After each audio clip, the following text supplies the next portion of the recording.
जब लोगों को पता चलेगा कि दज्जाल इस दुनिया में जाहिर हो चुका है तो लोग उसके डर से अपने अपने घरों में छुप जाएंगे। उसके बाद हजरत ईसा अलैहिस्सलाम दमिश्क में उमैयद मस्जिद की एक सफेद मीनार पर दो फरिश्तों के कंधे पर हाथ रखकर आसमान से नाजिल होंगे। उस वक्त हजरत इमाम मेहदी वहां पर फजर की नमाज के लिए खड़े होंगे, लेकिन इमाम मेहदी हजरत ईसा अलैहिस्सलाम को देखकर रुक जाएंगे और ईसा इब्ने मरियम को नमाज पढ़ाने के लिए कहेंगे और आप नमाज पढ़ाएंगे। नमाज से फारिग होने के बाद हजरत ईसा अलैहिस्सलाम दज्जाल को कत्ल करने के लिए निकल जाएंगे। जब दज्जाल हजरत ईसा अलैहिस्सलाम को देखेगा तो वो भागने की कोशिश करेंगे। हदीस में आता है कि दज्जाल हजरत ईसा अलैहिस्सलाम की सांस से ऐसा घुलना शुरू हो जाएगा जैसे नमक पानी में घुलता है। जब दज्जाल मुल्क शाम से भागेगा तो वो भागते भागते इसराइल में मौजूद लूद के मुकाम पर जा ठहरेगा। उसके बाद हजरत ईसा अलैहिस्सलाम वहीं पर आकर उसको कत्ल करेंगे।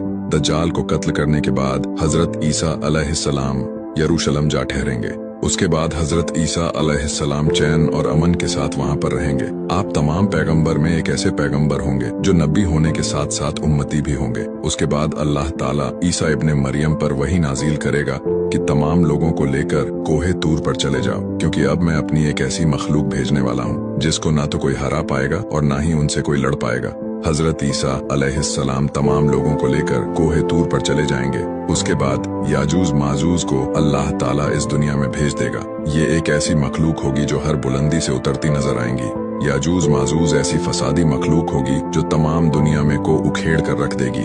हदीस में आता है कि याजूज माजूज का एक ग्रोह जब दरिया तिब्रिया से गुजरेगा तो वो दरिया का पानी पी जाएगा, और जब दूसरा ग्रोह वहाँ से गुजरेगा तो वो देखेंगे कि यहाँ पर कभी पानी मौजूद ही न था।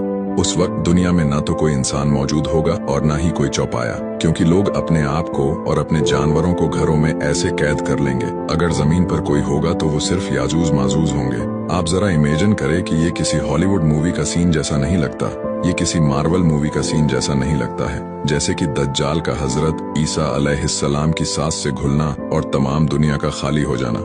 लेकिन क्या पता वो वक्त कैसा होगा। चलिए अब हम अपने टॉपिक पर वापस लौटते हैं। जब दुनिया खाली हो चुकी होगी तो याजूज माजूज सोचेंगे कि हमने जमीन वालों को तो मार दिया है, अब आसमान वालों की बारी है। फिर वो सारे आसमान की तरफ तीर चलाएंगे और उनके सारे तीर खून में लथपथ हुए जमीन पर आप गिरेंगे। याद रहे कि ये वक्त तीर और भालाओं का होगा। इस वक्त में मॉडर्न हथियार होंगे या नहीं, अल्लाह बेहतर जानता है। इन तीरों को देखकर वो खुशी मनाएंगे कि हमने आसमान वालों को भी मार गिराया है। उसके बाद हजरत ईसा अलैहिस्सलाम अल्लाह से दुआ फरमाएंगे कि इस फसादी मखलूक से हमें निजात दिला।